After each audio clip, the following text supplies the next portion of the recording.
আজ বহু বছর পর এই ঠাকুরগাঁর মাটিতে আমি আবার আসতে পেরেছি, সেজন্য আল্লাহর কাছে হাজার লক্ষ কোটি শুকরিয়া।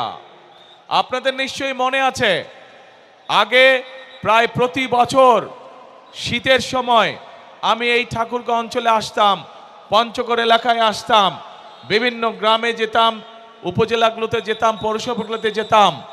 দুস্থ মানুষ, বয়স্ক মুরব্বী যারা আছেন, মা বোনেরা ছিলেন, দুস্থ নারী যারা, তাদের জন্য শীতের সময় গরম কাপড় কম্বল নিয়ে আমরা হাজির হতাম এবং হাজার হাজার মানুষের কাছে চেষ্টা করতাম সেই গরম কাপড় পৌঁছে দিতে, যাতে তারা শীত থেকে নিজেদেরকে রক্ষা করতে পারেন।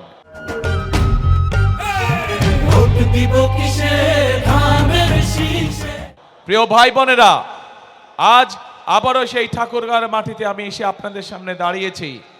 আজ এসেছি আপনাদের সামনে ভিন্ন একটি পরিস্থিতি বা ভিন্ন প্রেক্ষাপটে।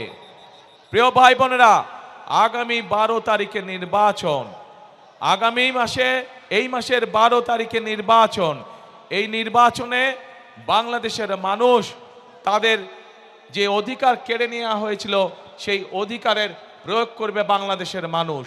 বাংলাদেশের মানুষ গত 1 যুগ ধরে তাদের কাছ থেকে যে রাজনৈতিক অধিকার, কথা বলার অধিকার কেড়ে নেওয়া হয়েছিল, সেই অধিকার বাংলাদেশের মানুষ প্রয়োগ করবে। প্রিয় ভাই বোনের, এই মাঠের মধ্যে যে লক্ষ লক্ষ মানুষ আপনারা আজকে উপস্থিত হয়েছেন, এই মঞ্চের পাশে ছোট্ট একটি মঞ্চ আছে যেখানে কয়েকজন মানুষ বসে আছেন। এই মানুষগুলো গত 15 বছরে বিভিন্নভাবে গুম খুম অত্যাচারে নির্যাতন হয়েছে, তাদের স্বজনরা, সেই অত্যাচার নির্যাতিত পরিবারের সদস্যরা বসে আছেন। যেই মানুষগুলো আজ এখানে বসে আছেন, তারা তাদের যে স্বজনদেরকে হারিয়েছেন বিগত 1 যুগ ধরে, সেই স্বজনেরা এই বাংলাদেশের মানুষের ভোটের অধিকার প্রতিষ্ঠিত করার জন্য, এই বাংলাদেশের মানুষের কথা বলার অধিকার প্রতিষ্ঠিত করার জন্য নিজেদের জীবনকে উৎসর্গ করেছে।